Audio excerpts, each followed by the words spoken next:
प्रिय आत्मन,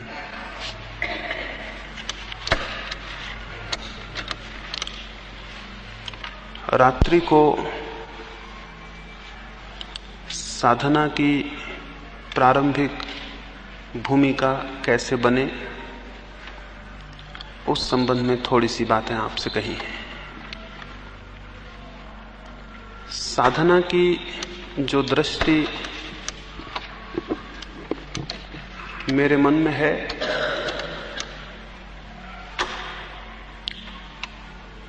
वो किन्हीं शास्त्रों पर, किन्हीं ग्रंथों पर, किसी विशेष संप्रदाय पर आधारित नहीं है। जैसा मैंने अपने भीतर चल के जाना है, उन रास्तों की बात भर आपसे कर रहा हूं। इसलिए मेरी बात कोई सैद्धांतिक बात नहीं है।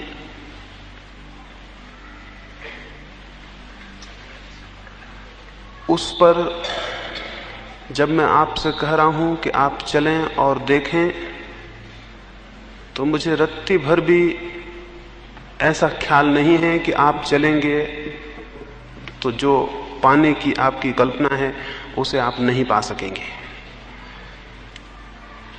इसलिए ये आश्वासन और विश्वास है कि जिन रास्तों पर मैंने प्रवेश करके देखा है, केवल उनकी ही आपसे बात कर रहा हूं। एक बहुत पीड़ा और संताप के समय को मैंने गुजारा, बहुत चेष्टा के, बहुत प्रयत्न के समय को गुजारा।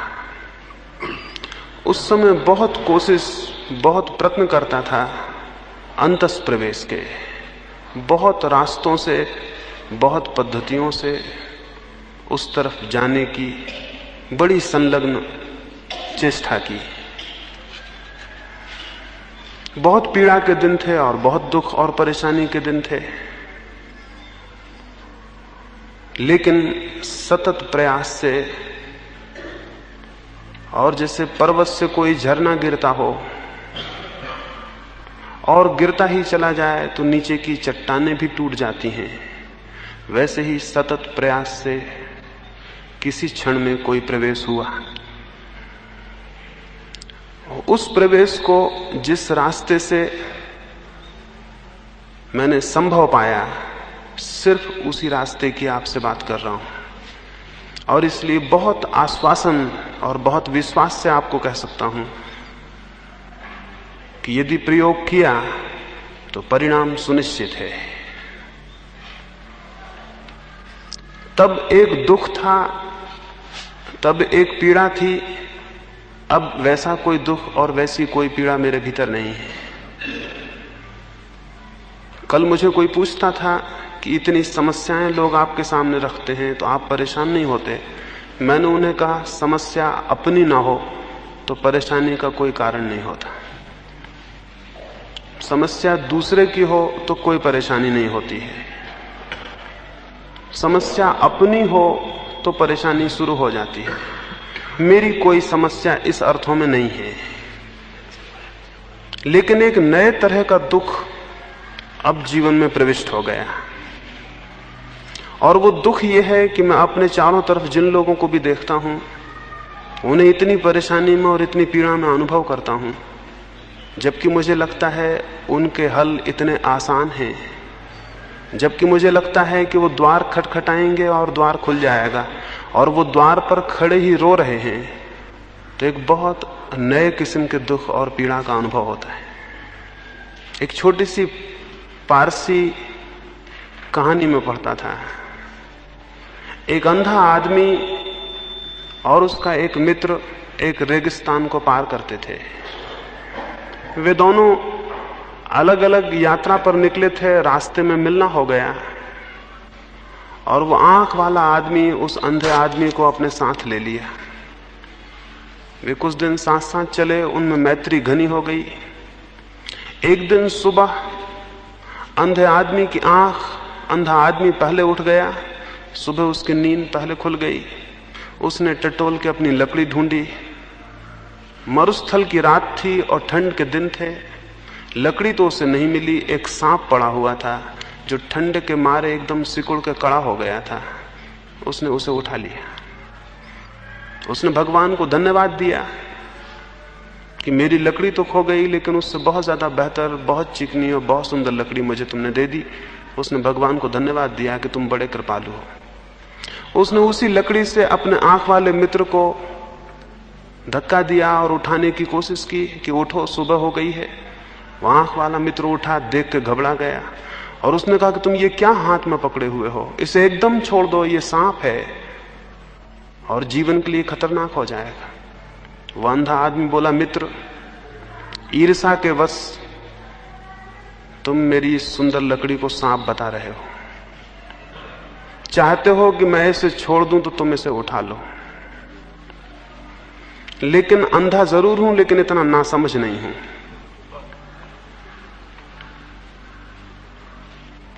उस आंख वाले आदमी ने कहा, पागल हो गए हो, उसे एकदम छोड़ दो, वो सांप है और जीवन का खतरा है। अंधा आदमी हंसा और बोला, तुम इतने दिन मेरे साथ रहे, लेकिन ये न समझ पाए कि मैं भी समझदार हूं।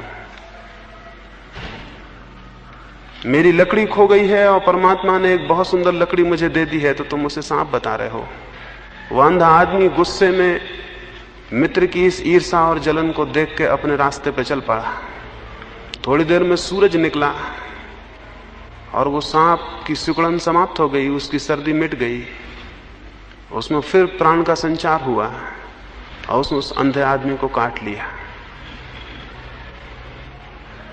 मैं जिस दुख की आपको बात कह रहा हूं वो वही दुख है जो उस सुबह उस आंख वाले आदमी को उस अंधे मित्र के प्रति हुआ होगा। वैसे ही एक दुख में चारों तरफ जो लोग दिखाई पड़ते हैं उनके प्रति मुझे अनुभव होता है। वे हाथ में जो लिए हैं वो लकड़ी नहीं है, वे हाथ में जो लिए हैं वो सांप है। लेकिन अगर मैं उनको कहूं कि ये सांप है तो शायद उनके मन में हो, न मालूम किस ईर्ष्या के वश, न मालूम किस कारण हमारी लकड़ियों को सांप बताया जा रहा है। ये मैं किसी और के लिए नहीं कह रहा हूं, ये मैं आपके लिए कह रहा हूं। ऐसा मत सोचना कि आपके पड़ोस में जो बैठे हैं उनके लिए कह रहा हूं, बिल्कुल आपके लिए कह रहा हूं। और आपके सबके हाथों मुझे सांप दिखाई पड़ते हैं, और आप जिनको भी सहारे समझे हुए हैं और लकड़ियां समझे हुए हैं वो कोई सहारे नहीं है और कोई लकड़ियां नहीं है। लेकिन इसके पहले कि आप रास्ता छोड़ के चले जाएं और समझें कि मैंने ईर्ष्यावश आपकी लकड़ी छीनने को कोई बात कही है, इसलिए एकदम उसे सांप नहीं कहता हूं। आहिस्ता आहिस्ता आपको समझाने की कोशिश करता हूं कि जो आप पकड़े हुए हैं वो गलत है। बल्कि ये भी नहीं कहता हूं कि जो पकड़े हुए हैं गलत है, यही कहता हूं कि कुछ और भी श्रेष्ठ है जो पकड़ा जा सकता है। किसी और विराट आनंद को पकड़ा जा सकता है, जीवन में किन्हीं और बड़े सत्यों को पकड़ा जा सकता है। जो आप पकड़े हैं वो आपको डुबाने का कारण हो जाएगा। जीवन भर हम जो करते हैं वही हमें डुबा देता है, सारे जीवन को नष्ट कर देता है। और जब जीवन नष्ट हो जाता है, समाप्त हो जाता है, तब हमें जो पीड़ा और परेशानी पकड़ती है, मृत्यु के क्षण में, अंतिम दिनों में जो मनुष्य को कष्ट पकड़ लेता है, जो संताप पकड़ लेता है, वो यही होता है कि एक बहुत अद्भुत जीवन को मैंने व्यर्थ खो दिया। तो आज की सुबह में सबसे पहले तो ये बात कहूं कि जिस प्यास के लिए मैंने रात को आपको कहा था वो तभी पैदा होगी आप में जब आपको ये दिखाई पड़े और ये अनुभव हो कि जिस जीवन को आप जी रहे हैं वो एकदम गलत है। उस प्यास का जन्म तभी होगा जब आप समझें कि आप जिस जीवन को जी रहे हैं वो गलत है और सार्थक नहीं है। और क्या ये बहुत कठिन बात है समझ लेना? क्या आप सोचते हैं जो आप इकट्ठा कर रहे हैं वो सच में संपत्ति है? क्या आप सोचते हैं कि जो आप इकट्ठा कर रहे हैं उससे आपको जीवन उपलब्ध होगा? क्या आप सोचते हैं कि जो श्रम आप कर रहे हैं जिन दिशाओं में, उन दिशाओं में आप रेत पर, पानी पर महल खड़े कर रहे हैं या कि किसी चट्टान पर नींव रख रहे हैं? इसे थोड़ा विचारना, इस पर थोड़ा मनन करना जरूरी है। जो लोग भी थोड़ा सा चिंतन और मनन करेंगे जीवन के संबंध में, उनकी प्यास जगनी शुरू हो जाएगी। सत्य की प्यास चिंतन और मनन से पैदा होती है। हम में से बहुत कम लोग जीवन के संबंध में सोचते हैं, बहुत कम लोग, अधिक लोग इस तरह जीते हैं जैसे कोई लकड़ी के टुकड़े को नदी में बहा दे और वो बहा चला जाए, और लहरें उसे जहां ले जाएं वहां चला जाए, किनारों पे ले जाएं तो किनारे चला जाए, और मझधार में ले आए तो मझधार में आ जाए, जिसका अपना कोई जीवन नहीं होता। एक लकड़ी के टुकड़े की तरह हम में से अधिक लोग जीते हैं। समय और परिस्थितियां जहां ले जाती हैं हम चले जाते हैं।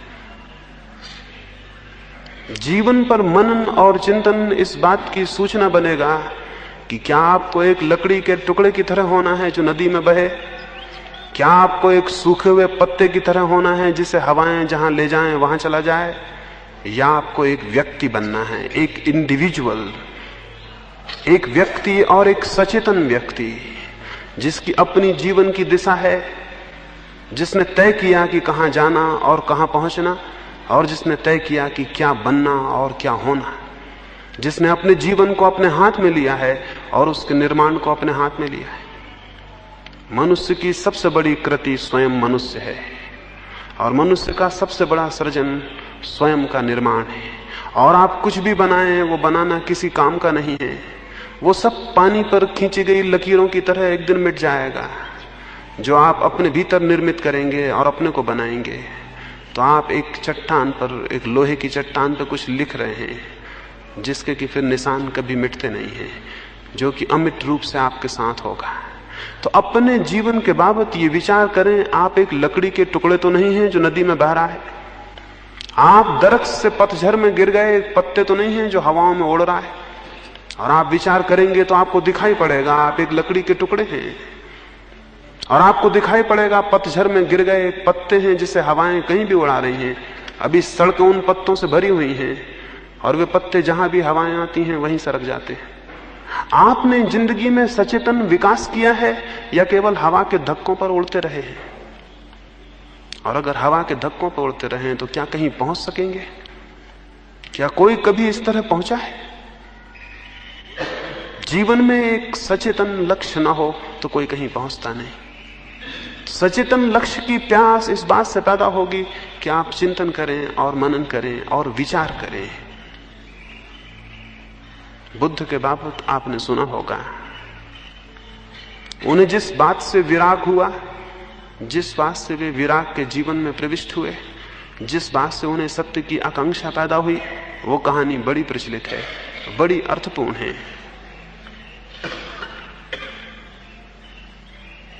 उनके माँ बाप ने बचपन में ही उनको कहा गया कि ये व्यक्ति या तो बहुत बड़ा सम्राट होगा, चक्रवर्ती होगा, या बहुत बड़ा सन्यासी होगा।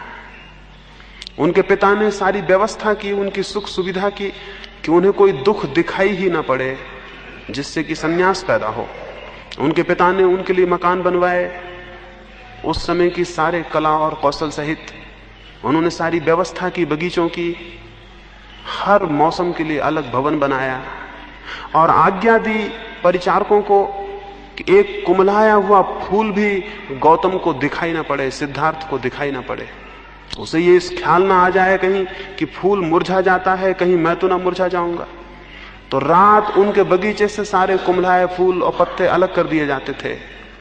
जो दरख्त थोड़े भी कमजोर हो जाते वो उखाड़ के अलग कर दिए जाते थे। उनके आसपास युवक और युवतियां इकट्ठी थीं, कोई वृद्ध नहीं प्रवेश पाता था। कहीं सिद्धार्थ को ये विचार ना उठाए कि लोग बूढ़े हो जाते हैं, कहीं मैं तो बूढ़ा ना हो जाऊंगा। जब तक वे युवा हुए उन्हें पता नहीं था कि मृत्यु भी होती है। उन तक कोई खबर मृत्यु की नहीं पहुंचाई जाती थी। उनके गांव में लोग मरते भी हैं, इससे उन्हें बिल्कुल अपरिचित रखा गया। कहीं उन्हें ये चिंतन पैदा ना हो जाए कि लोग मरते हैं तो मैं भी तो नहीं मर जाऊंगा। मैं चिंतन का मतलब समझा रहा हूं। चिंतन का मतलब यह है कि चारों तरफ जो घटित हो रहा है उस पर विचार करिए। मृत्यु घटित हो रही है तो सोचिए कि मैं तो नहीं मर जाऊंगा। बुढ़ापा घटित हो रहा है तो सोचिए कि मैं तो बूढ़ा नहीं हो जाऊंगा।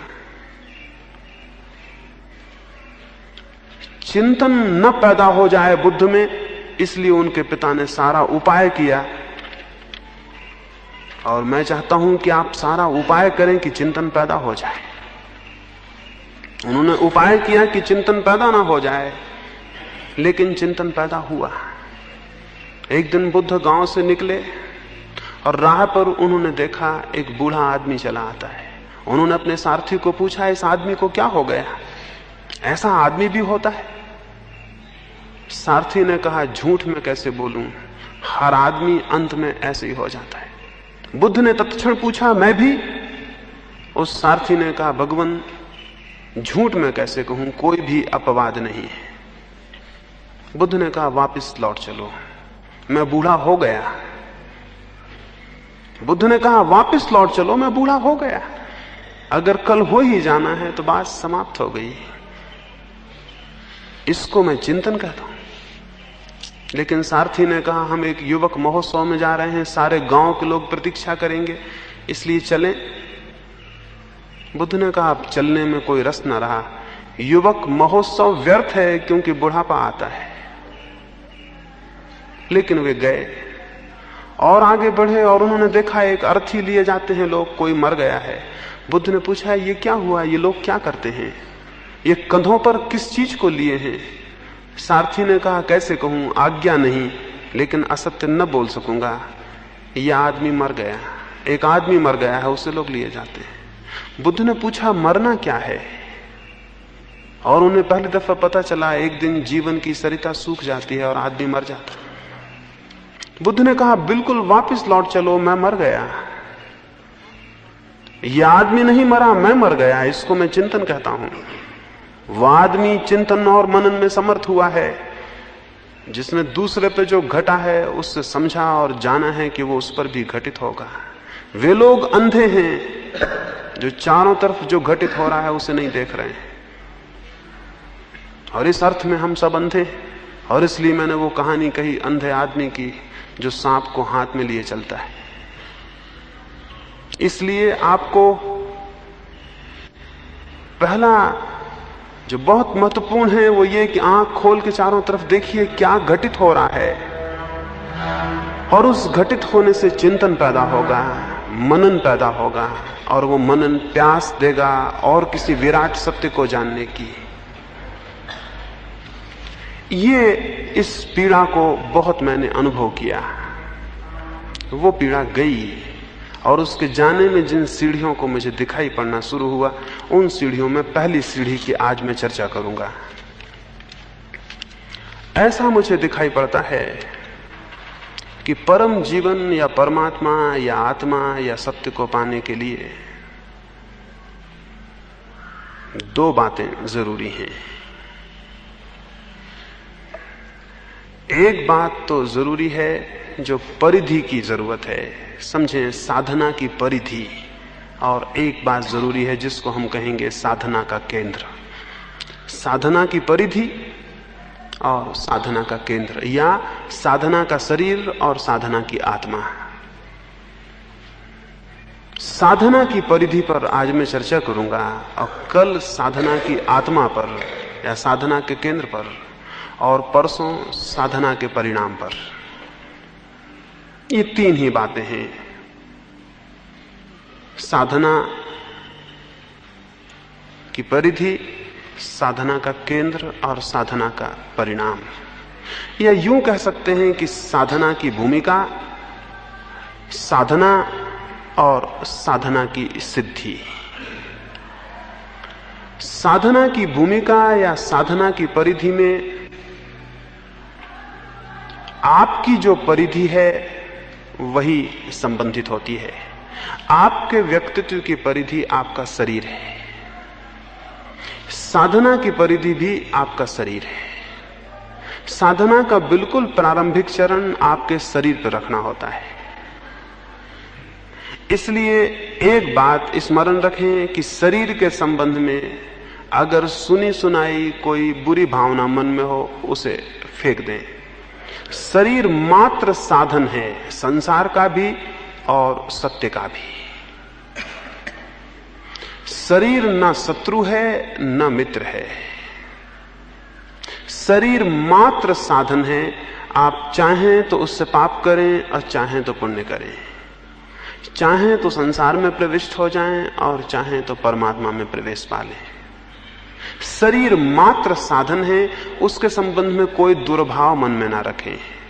ऐसे बहुत सी बातें प्रचलित हो गई हैं कि शरीर दुश्मन है और शरीर पाप है और शरीर बुरा है और शत्रु है और इसका दमन करना है, वो मैं आपको कहूं गलत है। न शरीर शत्रु है न शरीर मित्र है। आप उसका जैसा उपयोग करते हैं वही वो साबित हो जाता है। और इसलिए शरीर बड़ा अद्भुत है। शरीर बड़ा अद्भुत है। दुनिया में जो भी बुरा हुआ है वो भी शरीर से हुआ है और जो भी शुभ हुआ है वो भी शरीर से हुआ है। शरीर केवल एक उपकरण है, एक यंत्र है। साधना भी जरूरी है कि शरीर से शुरू हो, क्योंकि बिना इस यंत्र को व्यवस्थित किए आगे कोई भी नहीं बढ़ सकता। शरीर को बिना व्यवस्थित किए कोई आगे नहीं बढ़ सकता। तो पहला चरण है शरीर शुद्धि। शरीर जितना शुद्ध होगा उतना अंतस में प्रवेश में सहयोगी हो जाएगा। शरीर शुद्धि के क्या अर्थ है? शरीर शुद्धि का पहला तो अर्थ है शरीर के भीतर, शरीर के संस्थान में, शरीर के यंत्र में कोई भी रुकावट, कोई भी ग्रंथि, कोई भी कॉम्प्लेक्स ना हो, तब शरीर शुद्ध होता है। समझें शरीर में कैसे कॉम्प्लेक्स और ग्रंथियां पैदा होती हैं। अगर शरीर बिल्कुल निर्ग्रंथ हो, उसमें कोई ग्रंथि ना हो, उसमें कोई उलझन ना हो, शरीर में कहीं कोई अटकाव ना हो, तो शरीर शुद्ध स्थिति में होता है और अंतस प्रवेश में सहयोगी हो जाता है। अगर आप बहुत क्रुद्ध होंगे, क्रोध करेंगे और क्रोध को प्रकट ना कर पाएंगे, तो उस क्रोध की जो ऊष्मा और गर्मी पैदा होगी वो शरीर के किसी अंग में ग्रंथि पैदा कर देगी। आपने देखा होगा क्रोध में हिस्टीरिया आ सकता है, क्रोध में कोई बीमारी आ सकती है, भय में कोई बीमारी आ सकती है।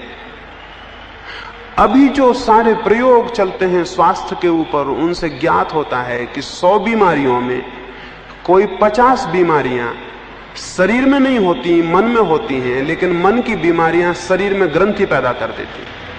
और शरीर में अगर ग्रंथियां पैदा हो जाएं, शरीर में अगर गांठें पैदा हो जाएं, तो शरीर का संस्थान जकड़ जाता है और अशुद्ध हो जाता है। तो शरीर शुद्धि के लिए सारे योग ने, सारे धर्मों ने बड़े अद्भुत और क्रांतिकारी प्रयोग किए हैं, और उन प्रयोगों को थोड़ा समझना जरूरी है। और अगर अपने शरीर पर आप करते हैं तो आप थोड़े ही दिनों में हैरान हो जाएंगे, ये शरीर तो बड़ी अद्भुत जगह है, बड़ी अद्भुत बात है। और तब ये आपको शत्रु ना मालूम होगा, बल्कि मंदिर मालूम होगा जिसके भीतर परमात्मा विराजमान है। तब ये दुश्मन नहीं मालूम होगा, ये बड़ा साथी मालूम होगा, और आप इसके प्रति अनुग्रहित होंगे, क्योंकि शरीर आपका नहीं है, पदार्थ से बना है। आप भिन्न हैं और शरीर भिन्न है, फिर भी आप इसका अद्भुत उपयोग कर सकते हैं। और तब आप शरीर के प्रति बड़ा ग्रेटिट्यूड, बड़ी कृतज्ञता अनुभव करेंगे कि शरीर इतना साथ दे रहा है। तो शरीर में ग्रंथियां पैदा ना हो, यह शरीर शुद्धि के लिए पहला चरण है। पर शरीर में हमारे बहुत ग्रंथियां हैं। अब जैसे मैं आपको कहूं, अभी कुछ दिन हुए एक व्यक्ति मेरे पास आए, वे मुझसे बोले कि मैं बहुत दिन से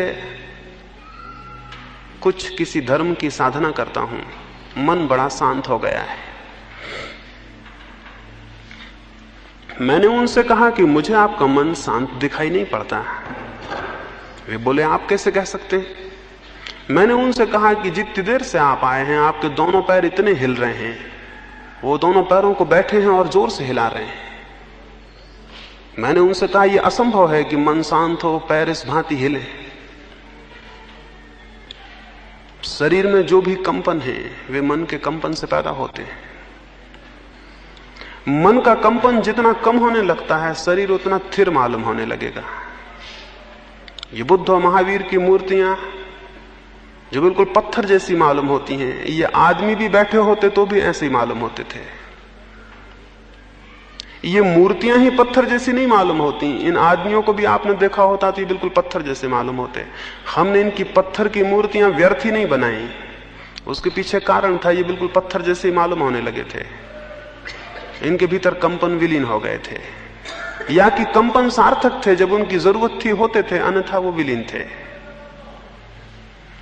आप जब पैर हिला रहे हैं तो आपके भीतर अशांति से जो एनर्जी पैदा हो रही है, जो शक्ति पैदा हो रही है, उसे निकालने का कोई रास्ता ना पाके पैर में कंपित होकर वो निकल रही है।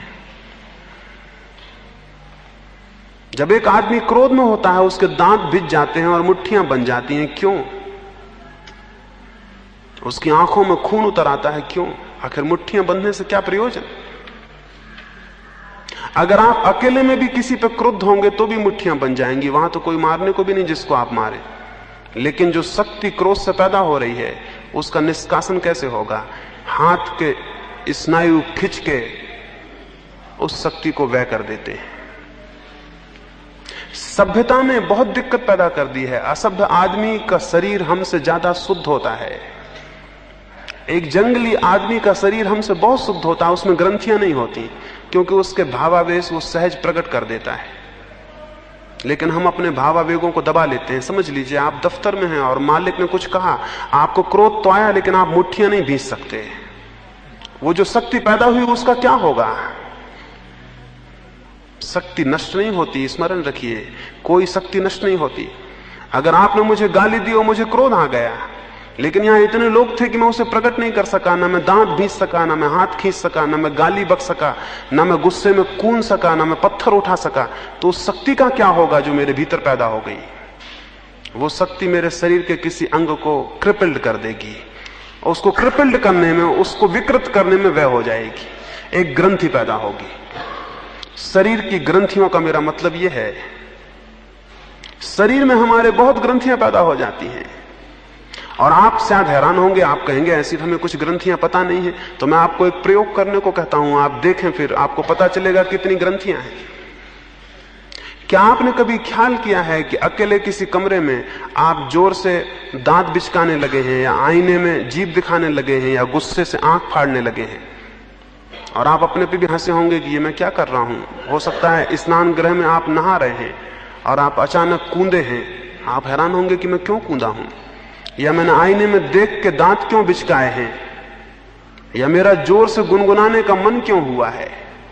मैं आपको कहूं, किसी दिन आधा घंटे को सप्ताह में एक एकांत कमरे में बंद हो जाएं और आपका शरीर जो करना चाहे करने दें। आप बहुत हैरान होंगे, हो सकता है शरीर आपका नाचे, जो करना चाहे करने दें, आप उसे बिल्कुल ना रोकें।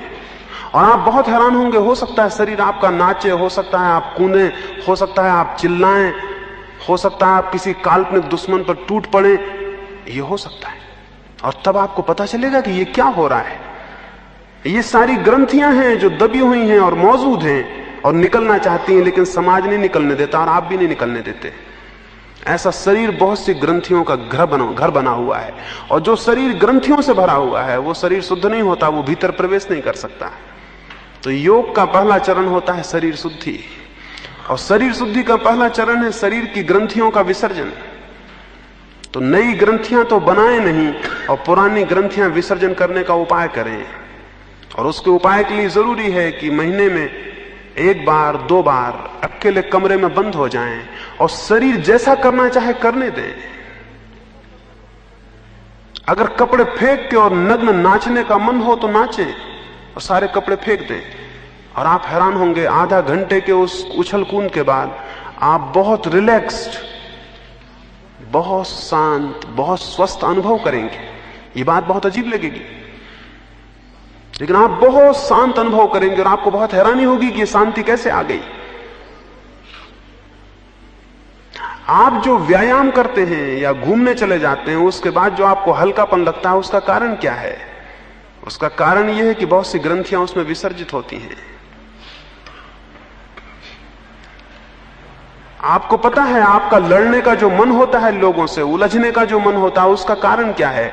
आपके भीतर बहुत सी शक्तियां ग्रंथियों की तरह मौजूद हैं, वो विसर्जित होना चाहती हैं। इसलिए आप बिल्कुल उत्सुक होते हैं कि कोई मिल जाए और कुछ हो जाए।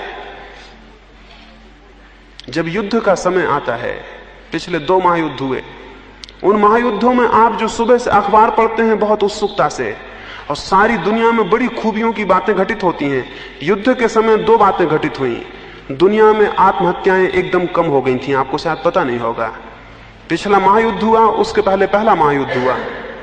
मनोवैज्ञानिक बहुत हैरान हुए कि आत्महत्याएं कम क्यों हो गई, एकदम आत्महत्याएं कम हो गई। जब तक युद्ध चला आत्महत्याएं नहीं हुई, सारी दुनिया में उनका अनुपात एकदम गिर गया। इसका कारण क्या था? और मनोवैज्ञानिक बहुत परेशान हुए। उन दोनों खून भी नहीं हुए, आत्महत्याएं भी नहीं हुई, और एक बड़ी बात हुई, मानसिक बीमारों की संख्या कम रही युद्ध के समय में। तो अंततः यह समझ में आया कि युद्ध की जो खबरें थीं, जो जोश खरोश था, उसमें मनुष्य की बहुत सी ग्रंथियां विसर्जित हुई और उतनी ग्रंथियों ने उसको बचाया। जैसे कि युद्ध की खबरें आप सुनते हैं तो आप किसी न किसी तरह उसमें संलग्न हो जाते हैं। आपका क्रोध, समझ लीजिए आप गुस्से में आ गए हैं। अगर आप हिटलर के प्रति गुस्से में आ गए हैं तो लोग हिटलर की मूर्ति बना के जला देंगे, नारे लगाएंगे, चिल्लाएंगे, घर में बैठ के हिटलर को गालियां देंगे। काल्पनिक दुश्मन हिटलर तो मौजूद नहीं है आपके सामने, और उसमें आपके बहुत सी ग्रंथियां विसर्जित होंगी, और उसका परिणाम यह होगा कि आपको मानसिक स्वास्थ्य मिलेगा। इसलिए आप हैरान होंगे, हम चाहते हैं कि युद्ध ना हो, लेकिन भीतर से हमारा कोई मन चाहता है कि युद्ध हो। युद्ध के वक्त लोग काफी खुश नजर आते हैं, हालांकि खतरा बहुत उपद्रव का होता है, लेकिन लोग खुश नजर आते हैं। अभी हिंदुस्तान पे चीन का हमला हुआ, आप में एकदम से जो शक्ति का संचार हुआ था, आप समझते हैं उसका कारण क्या था? उसका कारण था आपकी बहुत सी ग्रंथियां जो शरीर में बंधी थी, वो उस गुस्से में निकली और आप हल्के हुए। और जब तक दुनिया में ऐसे लोग हैं जिनके शरीर अशुद्ध हैं, तब तक युद्ध से नहीं बचा जा सकता है। युद्ध तब समाप्त होंगे जब लोगों के शरीर इतने शुद्ध होंगे कि उनके पास कोई ग्रंथियां युद्ध में विसर्जित करने को नहीं होंगी। आपको मैं ये कह रहा हूं, ये बहुत अजीब सा लगेगा, लेकिन जब तक लोगों के शरीर शुद्ध स्थिति में नहीं है, दुनिया से युद्ध बंद नहीं हो सकते, कोई कितनी कोशिश करे। युद्ध का मजा रहेगा। आपको भी लड़ने में मजा आता है, इससे जरा विचार करना। आपको लड़ने में मजा आता है। वो लड़ाई चाहे किसी तल की हो, चाहे श्वेतांबर दिगंबर जैन से लड़ता हो और चाहे हिंदू मुसलमान से लड़ता हो, वो लड़ाई का कोई तल हो, आप हैरान होंगे। आप देखते हैं कि एक एक छोटा धर्म बनता है, उसमें 20-20 संप्रदाय बन जाते हैं, फिर एक एक संप्रदाय में छोटे छोटे संप्रदाय बन जाते हैं। क्या कारण है? लोगों के शरीर अशुद्ध हैं और ग्रंथियों से भरे हैं, और उनको लड़ने के लिए कोई भी बहाना चाहिए। वो कोई छोटा सा बहाना लेंगे और लड़ेंगे, और लड़ने से उनको राहत मिलेगी, उनको हल्कापन आएगा। तो शरीर शुद्धि प्राथमिक चरण है साधना का। तो आपके लिए मैं दो बातें कहता हूं। पुरानी जो ग्रंथियां हैं उनको विसर्जित करने का तो उपाय यह है कि आप एकांत में बिल्कुल जंगली हो जाएं, छोड़ दें सारा ख्याल, कमरा बंद कर लें, और एक एक सारी परतें जो आपने जबरदस्ती अपने ऊपर लाद रखी हैं वो सब छोड़ दें, और फिर होने दें छरीर क्या करता है उसे देखें आप।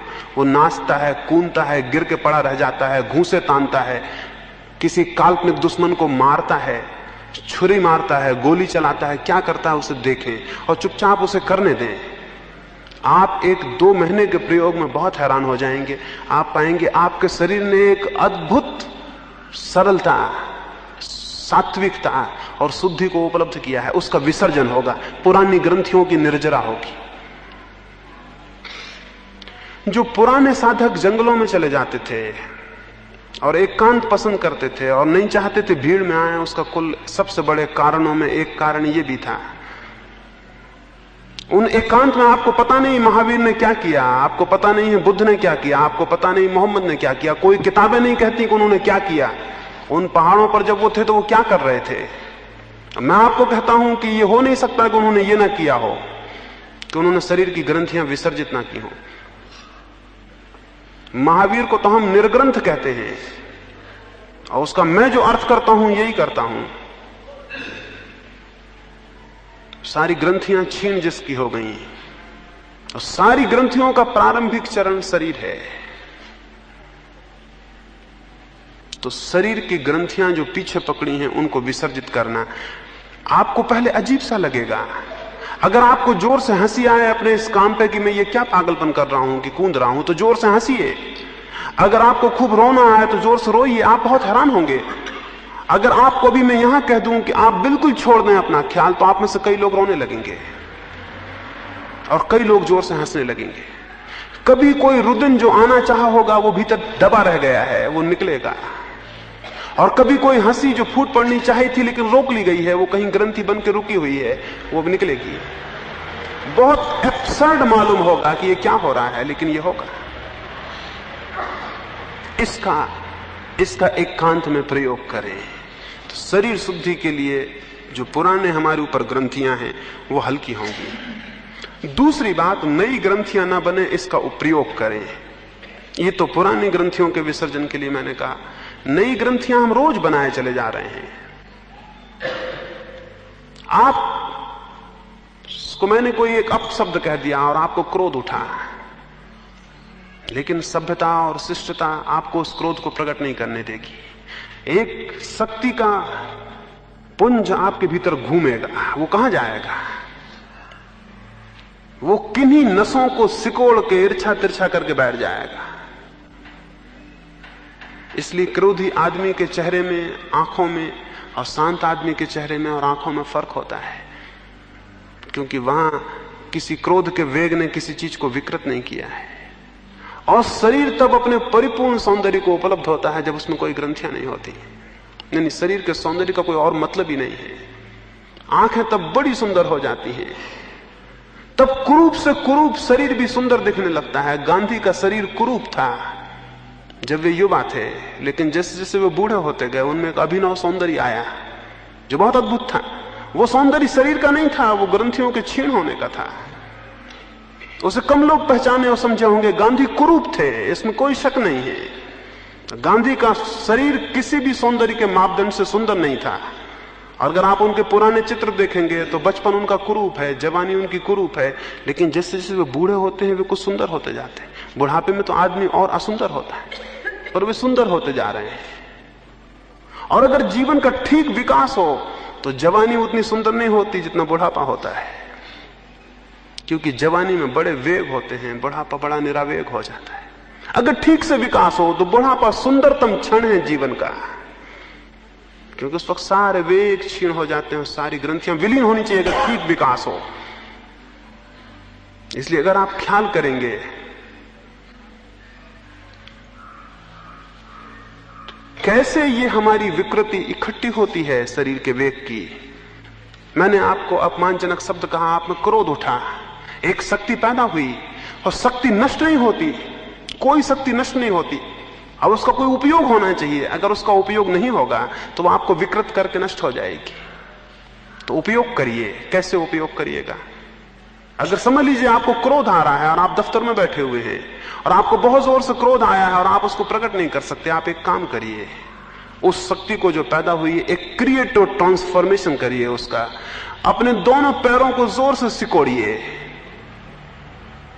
वो पैर किसी को दिखाई नहीं पड़ रहे हैं, आप उन दोनों पैरों की सारी मसल्स को जोर से सिकोड़िए, जितना सिकोड़ सके स्टिफ करिए, पूरा खींचते जाइए। जब आपकी बिल्कुल सामर्थ्य के बाहर हो जाए खींचना, तब उनको एकदम से रिलैक्स कर दीजिए।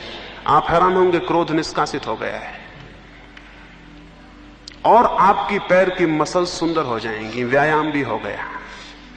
वो जो क्रोध का वेग उठा था उसने कुछ विकृत नहीं किया, बल्कि आपके पैर को सुंदर करके चला गया।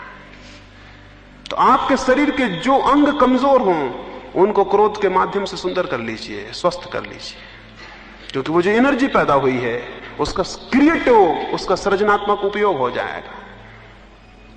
अगर आपके हाथ कमजोर हैं, आप दोनों हाथों को जोर से भींचिए, उस सारी शक्ति जो क्रोध की पैदा हुई है उन हाथों में लगेगी। अगर आपका पेट कमजोर है तो सारी पेट की आंतों को अंदर सिकोड़िए और उस क्रोध की शक्ति को भाव में कल्पित करिए कि वो जाके पेट की सारी नसों को सिकोड़ने में व्यय हो रही है। और आप हैरान होंगे, आप एक 2 मिनट बाद पाएंगे कि क्रोध विलीन है और शक्ति उपयुक्त हो गई है, शक्ति का प्रयोग हो गया। शक्ति हमेशा तटस्थ है, यानी क्रोध की जो शक्ति पैदा हो रही है वो बुरी नहीं है, उसका क्रोध की तरह उपयोग बुरा है। उसका दूसरा उपयोग करिए, और जो उसका दूसरा उपयोग नहीं करेगा वो शक्ति तो काम करेगी। वो शक्ति तो बिना काम के नहीं जाने वाली है, वो शक्ति तो काम करेगी ही। अगर हम उसका उपयोग सीख लेंगे तो वो हमारे जीवन को क्रांति दे देगी। तो पुरानी ग्रंथियों की निर्जरा और नई ग्रंथियों का सृजनात्मक उपयोग, शरीर शुद्धि के लिए 2 प्राथमिक चरण हैं। ये बहुत महत्वपूर्ण है। सारे योग के आसन मूलतः शरीर के सृजनात्मक उपयोग के लिए हैं। प्राणायाम शरीर की शक्तियों का सृजनात्मक उपयोग करने के लिए है। जो व्यक्ति अपने शरीर की शक्तियों का सृजनात्मक उपयोग नहीं करेगा, वे शक्तियां जो कि वरदान हो सकती थीं उसके लिए अभिशाप हो जाएंगी। हम सब अपनी ही शक्तियों से पीड़ित हैं। अगर आप समझें, हम सब अपनी ही शक्तियों से पीड़ित हैं। यानी हमारा दुर्भाग्य है कि हमारे पास शक्तियां हैं। जीसस क्राइस्ट के जीवन में एक उल्लेख है। वो एक गांव से निकले, उन्होंने एक आदमी को एक छत पर जोर से गालियां बकते, अश्लील बातें बकते हुए देखा। वे सीढ़ियां चढ़ के उसके पास गए और उन्होंने उससे कहा कि मेरे मित्र, ये तुम क्या कर रहे हो और अपने जीवन को इस अश्लील बकवास में क्यों खर्च कर रहे हो? प्रतीत होता है तुमने शराब पी ली है। उस आदमी ने आंख खोली, उसने ईसा को पहचाना। उसने उठ के ईसा के हाथ जोड़े और उसने कहा कि मेरे प्रभु, मैं तो बिल्कुल बीमार था, मैं तो बिल्कुल मरणासन्न था। तुमने अपने आशीर्वाद से मुझे ठीक कर दिया था, क्या तुम भूल गए? और अब मैं परिपूर्ण स्वस्थ हूं, लेकिन इस स्वास्थ्य का क्या करूं? तो शराब पी लेते हैं। ईसा बहुत हैरान हुए। उसने कहा कि अब मैं परिपूर्ण स्वस्थ हूं, इस स्वास्थ्य का क्या करूं? तो अब शराब पी लेते हैं, जो बनता है वो करते। ईसा बहुत दुखी नीचे उतरे। वो गांव में अंदर गए तो एक आदमी को उन्होंने एक वेश्या के पीछे भागते हुए देखा, तो उन्होंने उसे रोका। उन्होंने कहा कि मित्र, अपनी आंखों का ये क्या उपयोग कर रहे हो? उसने ईसा को पहचाना। उसने कहा, आप भूल गए, मैं तो अंधा था, आपने हाथ रख के मेरी आंखें एक दफा ठीक कर दी थी, अब इन आंखों का क्या करूं? ईसा बहुत दुखी मन उस गांव से वापस लौटते थे। एक आदमी गांव के बाहर छाती पीट कर रो रहा था। ईसा ने उसके सिर पर हाथ रखा और कहा कि क्यों रो रहे हो? जीवन में बहुत आनंद है, जीवन रोने के लिए नहीं। उसने ईसा को पहचाना। उसने कहा, अरे भूल गए, मैं मर गया था और कब्र में लोग मुझे ले जा रहे थे, तुमने अपने जादू से मुझे जिंदा कर दिया था। अब इस जीवन का मैं क्या करूं?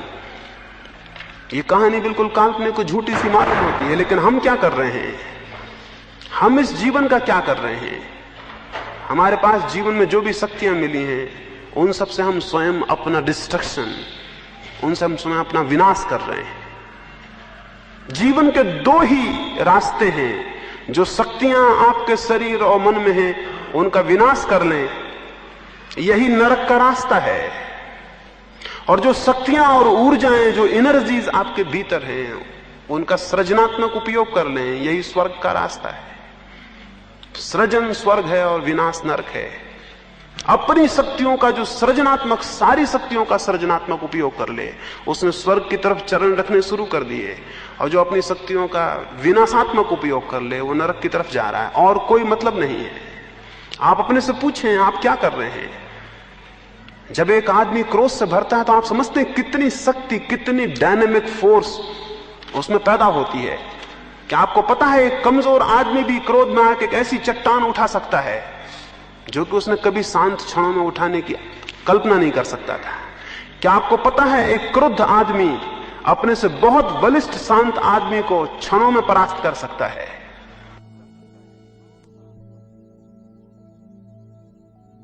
एक दफा जापान में ऐसा हुआ।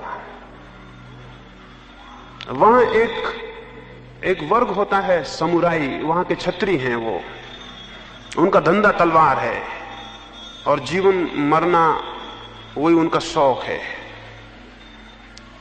एक समुराई बहुत बड़ा सैनिक था, बहुत बड़ा सेनापति था। उसकी पत्नी से उसके घर में जो नौकर था उसका प्रेम हो गया। वहां यह रिवाज था कि अगर किसी की पत्नी से किसी का प्रेम हो जाए तो वो उसके लिए एक द्वंद्व युद्ध के लिए ललकारे।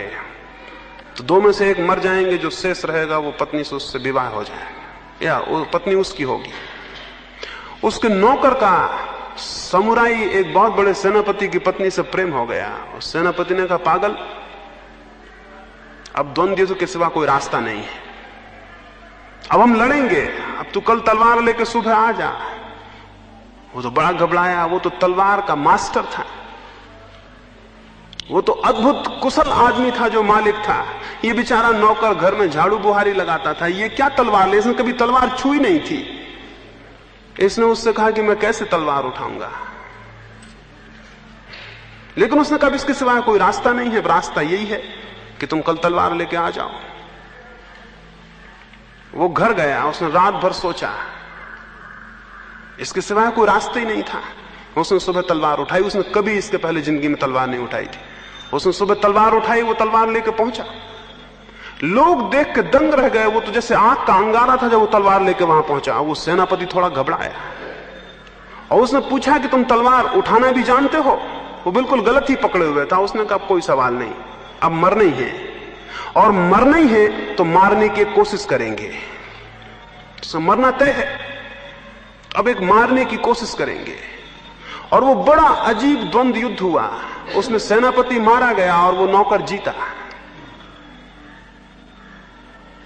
उसमें इस वजह से कि मरना ही है और कोई रास्ता नहीं है, अद्भुत ऊर्जा और शक्ति पैदा हुई। वो तलवार चलाना बिल्कुल नहीं जानता था, उसने बिल्कुल ही गलत वार किए, बिल्कुल ही गलत, जो कि उसके ही विपरीत थे। लेकिन उसके वार देख के, उसके क्रोध को और उसकी स्थिति को देख के सेनापति पीछे हटने लगा। उसकी सारी कुशलता व्यर्थ हो गई, क्योंकि वो बिल्कुल शांत लड़ रहा था, उससे कोई खास बात नहीं थी, उसके लिए लड़ाई बिल्कुल साधारण सी बात थी। वो पीछे हटने लगा और उस ऊर्जा में उसकी मृत्यु हुई, उसे मरना पड़ा। और वो आदमी जीता जो कि बिल्कुल ही नासमझ था, जो उस कला को भी नहीं जानता था। क्रोध में या ऐसे किसी भी वेग में आपके भीतर बहुत शक्ति उत्पन्न होती है। आपके सारे कण, आपके शरीर में जितने लिविंग सेल्स हैं, जितने जीवित कोष्ठ हैं, वो सब के सब अपनी शक्ति का दान करते हैं। और आपके शरीर में बहुत से संरक्षित कोष हैं शक्ति के, वे हमेशा सुरक्षा के लिए सेफ्टी मेजर्स हैं, वे सामान्यतः काम में नहीं आते। अगर आपको हम कहें दौड़िए प्रतियोगिता में, आप कितने ही तेज दौड़िए, आप उतने तेज कभी नहीं दौड़ सकते जितना एक आदमी आपके पीछे बंदूक लेके लगा हो, तब आप दौड़ेंगे। तो सवाल यह है कि आप अपनी चेष्टा से बहुत दौड़े प्रतियोगिता में, लेकिन आप उतने कभी नहीं दौड़ सकते जब एक आदमी बंदूक लेके लगा। उस वक्त जो सेफ्टी मेजर्स हैं आपके भीतर, आपके शरीर में जो ग्रंथियां शक्ति को रखे हुए हैं जरूरत के लिए, वे अपनी शक्ति को खून में छोड़ देती हैं। उस वक्त आपका शरीर बड़ी शक्ति से आप्लावित हो जाता है। अगर उस शक्ति का उपयोग सृजनात्मक ना हो तो वो शक्ति आपको ही खंडित करेगी और आपको ही तोड़ देगी। इस दुनिया में अशक्त लोग पाप नहीं करते, शक्तिशाली लोग पाप करते हैं, और मजबूरी में उनकी शक्ति उन्हें पाप करवाती है। इस दुनिया में असक्त लोग बुरे काम नहीं करते, इस दुनिया में शक्तिशाली लोग बुरे काम करने को मजबूर हो जाते हैं, क्योंकि शक्ति का सृजनात्मक उपयोग उन्हें पता नहीं है। इसलिए जितने अपराधी हैं, जितने पापी हैं, उन्हें आप शक्ति का स्रोत समझिए, और अगर उन्हें संपर्क मिल जाए तो उनकी सारी शक्तियां अद्भुत रूप से परिवर्तित हो जाती हैं। इसलिए आपको पता होगा, धार्मिक इतिहास में ऐसे सैकड़ों उदाहरण हैं जबकि पापी क्षण भर में पुण्यात्मा हो गए हैं। और उसका कुल कारण इतना है कि शक्तियां बहुत थीं, केवल ट्रांसफॉर्मेशन की बात थी, एक जादू का संपर्क चाहिए था, सब बदल जाएगा। अंगुलीमाल ने इतनी हत्याएं की तो उसने 1000 लोगों की हत्या करने का व्रत लिया था। उसने 999 लोगों की हत्या करके माला पहन ली थी। उसे आखिरी आदमी चाहिए था। जिस जगह खबर हो जाती थी कि अंगुलीमाल है, वहां रास्ते निर्जन हो जाते थे, क्योंकि वहां कौन चलता है। वो तो देखते नहीं था, विचार ही नहीं करता था, जो आया उसकी हत्या करता था।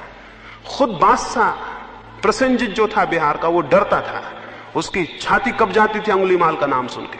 उसने बड़े सैनिक वहां भेजे, लेकिन अंगुलीमाल पर कोई कब्जा नहीं हुआ। बुद्ध उस पहाड़ से निकलते थे, लोगों ने, गांव के लोगों ने कहा इधर मत जाइए, एक आप निहत्थे भिक्षु हैं, अंगुलीमाल हत्या कर देगा।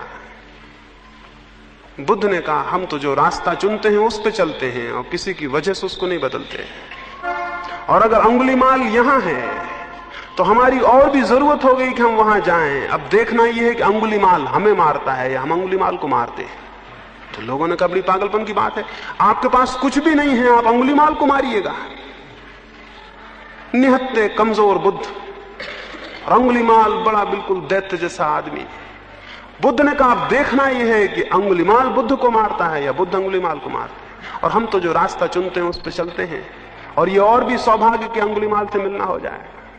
अनायास ये मौका आ गया, बुद्ध वहां गए। अंगुलिमाल ने अपनी टेकरी पर से देखा कि निहत्था भिक्षु शांत रास्ते पे चला आ रहा है। उसने वहीं से चिल्ला के कहा कि देखो यहां मत आओ, सिर्फ इसलिए कह रहा हूं कि तुम सन्यासी हो, वापस लौट जाओ। इतनी दया आ गई तुम्हारी चाल देख के, धीमे चले आ रहे हो, तुम लौट जाओ, आगे मत बढ़ो, क्योंकि हम किसी पे दया करने के आदी नहीं है, हत्या कर देंगे। बुद्ध ने कहा हम भी किसी की दया करने के आदी नहीं है। बुद्ध ने कहा हम भी किसी की दया करने के आदी नहीं, और जहां चुनौती हो वहां तो सन्यासी पीछे कैसे लौटेगा। तो हम तो आते हैं, तुम भी आओ। अंगुलिमाल बहुत हैरान हुआ, यह आदमी पागल है। उसने अपना फरसा उठाया, वो नीचे उतरा। जब वो बुद्ध के पास पहुंचा तो बुद्ध से उसने कहा कि अपने हाथ से अपनी मृत्यु मोल ले रहे हो। बुद्ध ने कहा इसके पहले कि तुम मुझे मारो एक छोटा सा काम करो, ये जो सामने वृक्ष है इसके 4 पत्ते तोड़ दो। उसने अपने फरसे को मारा, एक डगाल तोड़ दी, और उसने कहा ये रहे 4 का 4000। बुद्ध ने कहा एक छोटा काम और करो, इसके पहले कि तुम मुझे मारोगे, इनको वापस उसी दरख्त में जोड़ दो। वो आदमी बोला कि ये तो मुश्किल है। तो बुद्ध ने कहा तोड़ना तो बच्चा भी कर देता, जोड़ना तोड़ना तो बच्चा भी कर देता, जोड़ना जो कर सके उसमें पुरुष है, उसमें पुरुषार्थ है। तुम बहुत कमजोर आदमी हो, तुम सिर्फ तोड़ सकते हो। तुम ये ख्याल छोड़ दो कि तुम बड़े शक्तिशाली हो, एक पत्ता नहीं जोड़ सकते। उसने एक क्षण गौर से सोचा, उसने कहा तो जरूर है, क्या पत्ता जोड़ने का भी कोई रास्ता हो सकता है? बुद्ध ने कहा है, हम उसी रास्ते पे चल रहे हैं। उसने गौर से देखा और उसके स्वाभिमान को पहली दफा यह पता चला मारने में कोई मतलब नहीं है, मारना कमजोर भी कर सकता है। उसने कहा मैं तो कमजोर नहीं हूं, मैं अब क्या करूं? बुद्ध ने कहा मेरे पीछे आओ। वो उस दिन भिक्षा मांगने गांव में गया, भिक्षु हो गया, वो गांव में भिक्षा मांगने गया। लोगों ने, सब लोग डर के मारे अपने मकानों पे चढ़ गए, उसको पत्थर मारे। वो नीचे गिर पड़ा, लहू लुहान, उस पर पत्थर पड़ रहे हैं। बुद्ध उस किनारे से आए और उससे कहा अंगुलिमाल, ब्राह्मण अंगुलिमाल उठो, आज तुमने पुरुषार्थ को सिद्ध कर दिया। जब उनके पत्थर तुम्हारे ऊपर पड़ रहे थे तो तुम्हारे हृदय में जरा भी क्रोध नहीं आया, और जब तुम्हारे शरीर से लहू गिरने लगा और तुम जमीन पर गिर गए तब भी तुम्हारे हृदय में उनके प्रति प्रेम ही भरा हुआ था। तुमने अपने पुरुष को सिद्ध कर दिया और तुम ब्राह्मण हो गए।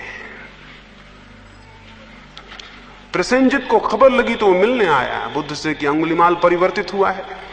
वो आके बैठा, उसने कहा हम सुनते हैं कि अंगुलिमाल साधु हो गए हैं, क्या मैं उनके दर्शन कर सकता हूं? बुद्ध बोले जो बगल में भिक्षु मेरे बैठे हुए हैं वो अंगुलिमाल है। प्रसेनजित ने सुना उसके हाथ पर कब गए, नाम तो पुराना था और डर वही था उस आदमी का। अंगुलिमाल ने कहा मत डरो। वो आदमी गया, वो शक्ति जो उस आदमी थी परिवर्तित हो गई। अब हम दूसरे रास्ते पर हैं। अब तुम हमें मार डालो तो हमारे मन से तुम्हारे प्रति कोई अशुभ आकांक्षा नहीं उठेगी। जब बुद्ध से लोगों ने पूछा कि इतना बड़ा पापी कैसे परिवर्तित हुआ, तो बुद्ध ने कहा पाप और पुण्य का प्रश्न नहीं है, शक्ति के परिवर्तन का प्रश्न है। इस दुनिया में कोई बुरा नहीं है और इस दुनिया में कोई भला नहीं है, केवल शक्ति की दिशाएं हैं। हमारे भीतर बहुत शक्ति है इस शरीर में। इस शरीर की शक्तियों का सृजनात्मक उपयोग, तो एक तो मैंने कहा कि जब भावावेश उठे तो आप शरीर के किसी अंग से उस भावावेश का उपयोग कर लें, उस एक्सरसाइज में उपयोग कर लें। दूसरी बात, अपने जीवन में कुछ सृजनात्मक काम सीखें। हम सब गैर सृजनात्मक हैं। पुराने दिन थे, कल मैं बात करता था रात, पुराने दिन थे, गांव में एक आदमी जूता बनाता था और कोई उसके जूते को पहनता था तो वो गौरव से कहता था मेरा बनाया हुआ जूता है। एक सृजन का आनंद था। एक आदमी गाड़ी का चाक बनाता था तो मेरा बनाया हुआ है। आज दुनिया में सृजन का कोई आनंद नहीं रह गया। आपका बनाया हुआ कुछ भी नहीं है। आपका बनाया हुआ कुछ भी नहीं है। दुनिया जैसी है उसमें आदमी का बनाया हुआ आप कुछ भी नहीं रह जाएगा। उसका परिणाम यह हुआ है कि जो सृजनात्मक आनंद था आपका वो विलीन हो गया है। और अगर वो विलीन हो जाएगा तो शक्तियों का क्या होगा? वो विनाश की तरफ उत्सुक होंगी। स्वाभाविक शक्ति का कुछ ना कुछ होगा, या तो विनाश होगा या सृजन होगा। तो जीवन में कोई सृजनात्मक काम भी करें, सृजनात्मक मतलब जो सिर्फ आप अपने आनंद के लिए निर्मित कर रहे हैं, एक मूर्ति बनाएं तो कोई हर्ज नहीं, एक गीत लिखें, एक गीत गाएं, एक सितार को बजाएं तो कोई हर्ज नहीं, उसे सिर्फ आनंद के लिए, व्यवसाय के लिए नहीं। जीवन में एक काम चुनें जो आपका आनंद है, जो आपका व्यवसाय नहीं है, तो आपकी बहुत सी शक्तियों का विनाशात्मक रुख परिवर्तित होगा और वो सृजन में लगेंगी। भावावेशों को रोकने के लिए मैंने कहा, और ये सामान्य जीवन को सृजनात्मक दृष्टि दें। कोई फिक्र नहीं, घर में एक बगिया लगाएं और उन फूलों को प्रेम करें और उनका आनंद लें। कोई फिक्र नहीं, एक पत्थर को घिस के छोटी सी मूर्ति बनाएं। हर आदमी जो समझदार है आजीविका के अतिरिक्त कुछ समय सृजन के लिए देगा, और जो नहीं देगा वो गलती में पड़ जाएगा, उसका जीवन खराब हो जाएगा। एक छोटा सा गीत लिखें। कोई फिक्र नहीं, एक अस्पताल में जाएं और कुछ मरीजों को 2-2 फूल दे आएं। कोई फिक्र नहीं, रास्ते पे कोई भिखमंगा मिल जाए, 2 क्षणों से गले लगा लें। कोई फिक्र नहीं, कुछ सृजनात्मक करें जो सिर्फ आनंद है आपका, और जिसमें आपको कुछ लेना नहीं है, कुछ देना नहीं है, जिसे कर लेना ही आपका आनंद है। तो जीवन में कुछ एक बिंदु चुने जिसे सिर्फ कर लेना आपका आनंद है। आपकी सारी शक्तियां उस तरफ उन्मुख होंगी और विनाश के लिए आपके पास शक्तियां नहीं बचेंगी। जो आदमी जितना सृजनात्मक होगा उतना ही उसका क्रोध, उसका सेक्स विलीन हो जाएगा। ये असृजनात्मक आदमी के लक्षण हैं। आपके पास बहुत शक्ति है, वो कहां जाएगी? वो सेक्स से निकलेगी, काम वासना से निकलेगी। निकलना जरूरी है। जो दुनिया में बहुत बड़े बड़े सृजनात्मक मूर्तिकार, चित्रकार या कवि हुए हैं, उनके अविवाहित रह जाने का और कोई रहस्य नहीं है। कुल इतना ही रहस्य है कि वो सारी शक्ति उनकी सृजन में विलीन हो गई, वो ट्रांसफॉर्म हो गई, सब्लिमेट हो गई। अगर वो वहां सब्लिमेट ना होती तो बहुत निम्न तल के सृजन में व्यय होती, संतति के सृजन में, वो बच्चे पैदा करने में व्यय होती। वही शक्ति जो कि किन्हीं अमर काव्यों के, अमर चित्रों के निर्माण में व्यय हो गई। तो जीवन में शक्ति का सब्लिमेशन, उसका उदात्तीकरण बहुत जरूरी है। तो एक ये स्मरण रखें, शरीर की संपूर्ण शुद्धि के लिए जीवन में कुछ सृजनात्मक होने की चेष्टा करें। सृजनात्मक मनुष्य ही केवल धार्मिक हो सकता है, और कोई मनुष्य धार्मिक नहीं हो सकता। शरीर शुद्धि के लिए ये बुनियादी बातें मैंने आपसे कही, बहुत बुनियादी। अब बहुत गौण बातें हैं, ये बहुत बुनियादी बातें हैं। इनको जो संभालता है, गौण बातें अपने आप समझ जाएंगी। बहुत गौण बातों में ये है जिसको हम अपने मुल्क में आहार कहते हैं, वो शरीर शुद्धि में उपयोगी है। आपका शरीर तो बिल्कुल भौतिक संस्थान है, उसमें आप जो डालते हैं उसके परिणाम होने स्वाभाविक हैं। अगर मैं शराब पी लूंगा तो मेरे शरीर के सेल बेहोश हो जाएंगे, ये बिल्कुल स्वाभाविक है। और अगर शरीर मेरा बेहोश है तो उस बेहोशी का परिणाम मेरे मन पे पड़ेगा। मन और शरीर बहुत अलग अलग नहीं है, बहुत संयुक्त है। हमारा जो व्यक्तित्व है वो शरीर और मन ऐसा अलग अलग नहीं, शरीर मन ऐसा इकट्ठा है, वो साइकोसोमेटिक है। उसमें हमारा शरीर और मन इकट्ठा है। शरीर का ही अत्यंत सूक्ष्म हिस्सा मन है और मन का ही अत्यंत स्थूल हिस्सा शरीर है। इसे यूं समझिए, ये दोनों बिल्कुल अलग अलग चीजें नहीं हैं। इसलिए जो शरीर में घटित होगा उसके परिणाम मन में प्रतिध्वनित होते हैं, और जो मन में घटित होता है उसके परिणाम शरीर तक आ जाते हैं। अगर मन बीमार है, शरीर ज्यादा देर स्वस्थ नहीं रहेगा। अगर शरीर बीमार है तो मन ज्यादा देर स्वस्थ नहीं रह सकेगा। ये खबरें एक दूसरे में सुनी और समझी जाती हैं। इसलिए जो लोग मन को स्वस्थ रखने का उपाय समझ लेते हैं वे शरीर के बाबत मुफ्त में बहुत सा स्वास्थ्य उपलब्ध कर लेते हैं, जिसके लिए वो कोई कमाते नहीं। जिसके लिए वो कोई प्रयास नहीं करते। शरीर और मन संयुक्त घटना है। शरीर पर जो होगा वो मन पर होगा। इसलिए आपके अपने आहार में, आपके भोजन में आपको थोड़ा विवेकपूर्ण होना जरूरी है। पहली बात, वो इतना ज्यादा ना हो कि शरीर उसके कारण आलस्य से भरता हो। आलस्य अशुद्धि है। वो ऐसा ना हो कि शरीर उत्तेजना से भरता हो। उत्तेजना अशुद्धि है, क्योंकि उत्तेजना ग्रंथियां पैदा करेगी। वो ऐसा ना हो कि शरीर क्षीण होता हो, क्योंकि क्षीणता कमजोरी है, और शक्ति अगर उत्पन्न ना होगी तो परमात्मा की तरफ विकास भी नहीं हो सकता। शक्ति पैदा हो लेकिन शक्ति उत्तेजक ना हो, ऐसा आहार होना चाहिए। शक्ति पैदा हो लेकिन वो इतनी ना हो कि शरीर उसके कारण आलस से भर जाए। अगर आपने जरूरत से ज्यादा भोजन किया है तो सारे शरीर की शक्ति उसको पचाने में लग जाती है, शरीर में आलस्य छा जाता है। शरीर में आलस्य छाने का और कोई मतलब नहीं है। सारी शक्ति पचाने में लगती है तो शरीर आलस से भर जाता है। आलस इस बात की सूचना है कि भोजन जरूरत से ज्यादा हो गया। भोजन के बाद आलस नहीं, स्फूर्ति आनी चाहिए। स्वाभाविक है, भूख लगी थी फिर भोजन किया तो स्फूर्ति आनी चाहिए, क्योंकि शक्ति उत्पन्न होने का स्रोत भीतर गया। लेकिन आपको तो आलस से आता है। आलस इस बात का मतलब है कि आपने इतना भोजन कर लिया कि अब शरीर की सारी शक्ति उसको पचाएगी, तो शरीर अपने सारी शक्ति को खींच के पेट में ले जाएगा और सब तरफ से शक्ति क्षीण होने से आलस आ जाएगा। तो भोजन स्फूर्ति दे तब सम्यक है। भोजन उत्तेजना ना दे तब सम्यक है। भोजन मादकता ना दे तब सम्यक है। तो तीन बातें स्मरण रखें। भोजन सुस्ती ना दे तो वो शुद्ध है।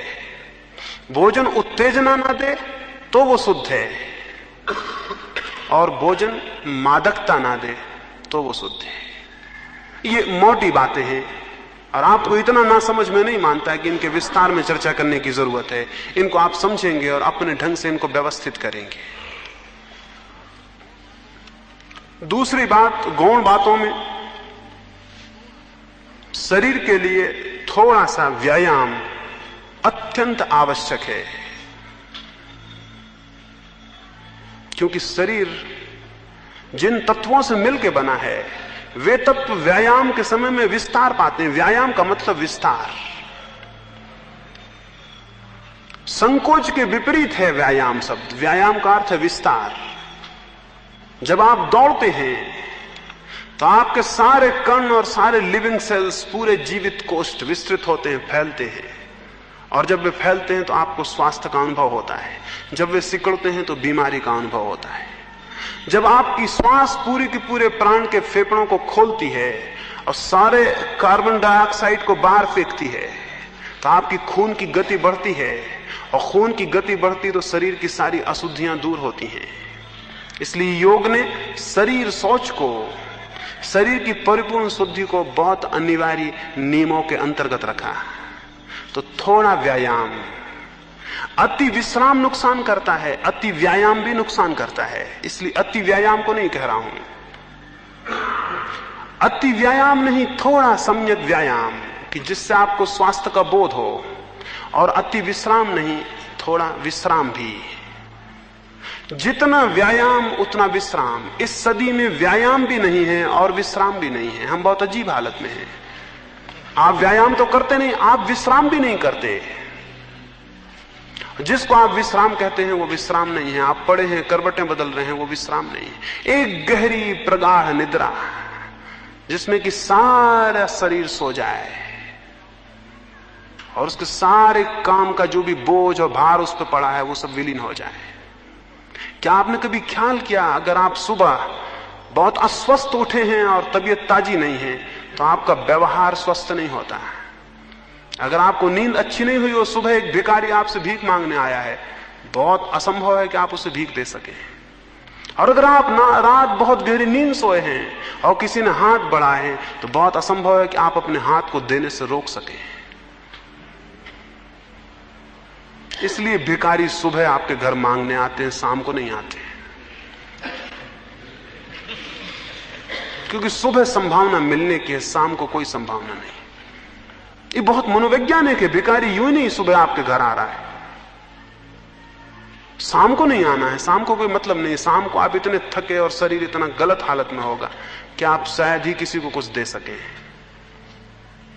इसलिए वो सुबह आता है। अभी सूरज उग रहा है, आप नहाए होंगे, किसी ने घर में प्रार्थना की होगी, वो बाहर आके बैठा है, अभी इनकार करना बहुत मुश्किल होगा। शरीर को ठीक विश्राम मिले तो आपका व्यवहार बदलता है, इसलिए हमने आहार और विहार को संयुक्त माना है हमेशा से। जैसा आहार होगा, जैसा विहार होगा, अगर उन दोनों में सात्विकता होगी तो जीवन में बड़ी गति और बड़ा प्रवेश आंतरिक होना शुरू होता है। स्वास्थ्य की एक भूमिका बहुत जरूरी है और उसके लिए सम्यक आहार, सम्यक व्यायाम और सम्यक विश्राम, इनको आप बुनियादी हिस्से माने। विश्राम भी करने के लिए कुछ समझ चाहिए, जैसा व्यायाम करने के लिए कुछ समझ चाहिए। विश्राम करने के लिए समझ चाहिए, शरीर को छोड़ने की समझ चाहिए। वो हम रात्रि को जब ध्यान करेंगे तो उससे आपको समझ में आएगा कि उस ध्यान के बाद अगर आप विश्राम करते हैं तो विश्राम वास्तविक होगा। हो सकता है यहां कुछ मित्र हों जो शारीरिक रूप से बहुत व्यायाम न कर सकते हों, न जा सकते हों, जंगल और पहाड़ न चढ़ सकते हों। उनके लिए मैं एक दूसरा प्रयोग कहता हूं। वे केवल 15 मिनट को सुबह उठ के स्नान करने के बाद एकांत कमरे में लेट जाएं, आंख बंद कर लें और कल्पना करें कि मैं पहाड़ियां चढ़ रहा हूं और दौड़ रहा हूं। सिर्फ कल्पना करें, कुछ ना करें। वृद्ध हैं, वे नहीं जा सकते हैं, या ऐसी जगह हैं कि वहां घूमने नहीं जा सकते हैं। एकांत कमरे में लेट जाएं, आंख बंद कर लें और कल्पना करें कि मैं जा रहा हूं, एक पहाड़ चढ़ रहा हूं और दौड़ रहा हूं। धूप तेज है और मैं भागा चला जा रहा हूं, मेरी श्वास जोर से बढ़ रही और आप हैरान होंगे, आपकी श्वास बढ़ने लगेगी और आपकी इमेजिनेशन, आपकी कल्पना जितनी प्रगाढ़ होती जाएगी, आप 15 मिनट में पाएंगे कि जो घूमने का फायदा था वो मिल गया है। आप 15 मिनट बाद बिल्कुल ताजे व्यायाम करके उठाएंगे। जरूरी नहीं है कि आप व्यायाम करने जाएं, शरीर के अणुओं को पता चलना चाहिए कि व्यायाम हो रहा है तो वे तैयार हो जाते हैं, यानी वे उसी स्थिति में आ जाते हैं जिस स्थिति में वस्तुतः आप चले होते तब आते हैं। वे उसी स्थिति में आ जाते हैं। क्या आपने कभी ख्याल नहीं किया, स्वप्न में घबरा गए हो तो उठने के बाद भी हृदय कपता रहता है? क्यों? स्वप्न की घबराहट तो बड़ी झूठी थी, लेकिन हृदय क्यों कप रहा है? जागने पे भी क्यों कप रहा है? हृदय तो कप गया। हृदय को बिल्कुल पता नहीं है कि ये स्वप्न में घटना घटी कि सच में घटना घटी। हृदय को तो पता है कि घटना घटी, बस। तो अगर आप इमेजिनेशन में भी व्यायाम करते हैं तो फायदा उतना ही हो जाता है जितना कि वस्तुतः व्यायाम करिए, कोई भेद नहीं पड़ता। इसलिए जो बहुत समझदार थे इस मामले में, उन्होंने बड़ी अद्भुत तरकीबें निकालनी थी। अगर उन्हें आप एक जेल में भी बंद कर दें तो उनके स्वास्थ्य को कोई नुकसान नहीं पड़ेगा, क्योंकि वो 15 मिनट विश्राम करके और व्यायाम कर लेंगे। इसको भी देखें, जो नहीं जा सकते हैं, नहीं जाने की स्थितियों में हैं, वो इसका प्रयोग करें। और निद्रा के लिए रात्रि का जो ध्यान है उसके बाद निद्रा करें। शरीर ऐसे शुद्ध होगा, और शरीर शुद्ध होगा तो शरीर की शुद्धि भी अपने आप में एक अद्भुत आनंद है, और उस आनंद में फिर और अंतस प्रवेश होता है। ये पहला चरण हुआ। दूसरे 2 चरण हैं भूमिका के, विचार शुद्धि और भाव शुद्धि, उनकी मैं बात करूंगा। 3 चरण होंगे परिधि के, शरीर शुद्धि, विचार शुद्धि, भाव शुद्धि, और 3 चरण होंगे केंद्र के, शरीर शून्यता, विचार शून्यता और भाव शून्यता। ये 6 चरण जब पूरे होते हैं तो समाधि घटित होती है। तो उनकी हम क्रमशः इन 3 दिनों में बात करेंगे। ये बात काफी होगी, इस पर आप विचार करेंगे, समझेंगे और इसका प्रयोग करेंगे, क्योंकि मैं जो कुछ कह रहा हूं वो सब प्रयोग करने की बात है। प्रयोग करेंगे तो ही उसका अर्थ खुलेगा, अन्यथा मेरी बातचीत से उसका कोई अर्थ नहीं खुलता। अब हम सुबह का ध्यान करेंगे और फिर विदा होंगे। सुबह के ध्यान के लिए थोड़ी सी बात आपको कह दूं। सुबह के ध्यान का पहला चरण तो वही होगा जिसको हमने रात्रि में संकल्प कहा। 5 बार हम संकल्प की स्थिति करेंगे। उसके बाद जब संकल्प हम कर चुके होंगे, 2 मिनट तक धीमी सांस लेकर बैठे रहेंगे। उसके बाद हम भावना करेंगे, पहले संकल्प, फिर भावना और फिर ध्यान, ऐसे 3 चरण होंगे सुबह के लिए। संकल्प रात्रि को जैसा मैंने कहा वैसा, श्वास को पूरा गहरा अंदर ले जाएंगे। जब श्वास अंदर जाने लगेगी तब मन में ये भाव करेंगे कि मैं संकल्प करता हूं कि मेरा ध्यान में प्रवेश होकर रहेगा, मैं ध्यान में प्रविष्ट होऊंगा। इस भाव को करते रहेंगे जब श्वास अंदर जाएगी और पूरे फेफड़ों में भरेगी। पूरी भर लेनी है जितनी आपसे बन सके। फिर उसे 1 सेकंड 2 सेकंड जितनी देर आप रोक सकें रोके रखना है। जब श्वास को आप ले जाते हैं पूरा ले जाएं, फिर उसे थोड़ी देर रोकें। जिन्हें योग ने पूरक, कुंभक और रेचक कहा है वही प्रक्रिया है। श्वास को पूरा अंदर ले जाएं, फिर उसे रोकें और इस पूरे वक्त संकल्प करते रहें, मन में वही संकल्प गूंजता रहे। फिर पूरी श्वास को बाहर फेंकें, मन में वही संकल्प गूंजता रहे। फिर थोड़ा रुकें और मन में वही संकल्प गूंजता रहे। इस भांति आपके पूरे अंतश्चेतन मन तक, अंतःकरण तक ये संकल्प प्रविष्ट हो जाएगा। आपके पूरे व्यक्तित्व को पता चल जाएगा कि निर्णय हुआ है कि ध्यान में प्रवेश करना है, तो आपको पूरे व्यक्तित्व का सहयोग मिलेगा। अन्यथा आप ऊपर ही घूमते रहेंगे, उससे कोई अंतर नहीं पड़ेगा बहुत। तो पहले तो संकल्प, फिर भावना, संकल्प के बाद भावना, जो मैंने कल आपको कही, आशा, आनंद, विश्वास, वो 2 मिनट तक करेंगे। 2 मिनट तक अपने सारे शरीर को अनुभव करेंगे कि आप बहुत स्वास्थ्य से भरे हुए हैं, बहुत आनंद का अनुभव कर रहे हैं, सारे शरीर के कण कण प्रफुल्ल हो गए हैं और बड़ी आशा की स्थिति है, कुछ होगा। संकल्प, फिर ये भावना कि मेरे चारों तरफ अत्यंत शांति है, मेरे भीतर अत्यंत आनंद है, मेरे भीतर अत्यंत आशा है और मेरे शरीर का कण कण उन्मुख है और उत्सुक है और प्रफुल्ल है। इसको भाव करेंगे। उसके बाद फिर सुबह का ध्यान करेंगे। सुबह के ध्यान में रीढ़ को सीधा रखना है, बिना हिले डुले आराम से बैठ जाना है, सारे शरीर के कंपन को छोड़ देना है, रीढ़ को सीधा कर लेना है, आंख को बंद कर लेना है। फिर धीमी श्वास लेनी है, बहुत आहिस्ता श्वास लेनी है और आहिस्ता ही श्वास छोड़ देनी है। श्वास को देखना है भीतर, आंख बंद किए श्वास को देखते रहना, वो भीतर गई और बाहर गई। श्वास को देखने के 2 उपाय हैं। एक तो है एब्डोमेन पर देखना, जहां पेट ऊपर नीचा होता है, और दूसरा है नाक के पास जहां श्वास छूती है वहां देखना। जिसको जहां सुविधाजनक मालूम पड़े वहां देखे। अधिक लोगों को सुविधाजनक पड़ेगा कि वे नाक के पास देखें। श्वास अंदर प्रविष्ट होगी, नाक को लगती है, फिर निकलेगी, फिर लगती है, उसी स्थान को आप देखें कि श्वास लगी, अंदर गई, श्वास गई, बाहर गई। जो लोग पीछे प्रयोग किए हैं नाभि का, उनको नाभि का सुविधाजनक मालूम पड़ता हो, वो नाभि के पास देखें कि पेट ऊपर उठा, नीचे गिरा। जहां जिसको ठीक लगे वहां उस प्रयोग को कर ले। सिर्फ 10 मिनट तक श्वास को देखता रहे। तो अब हम बैठे सुबह के प्रयोग।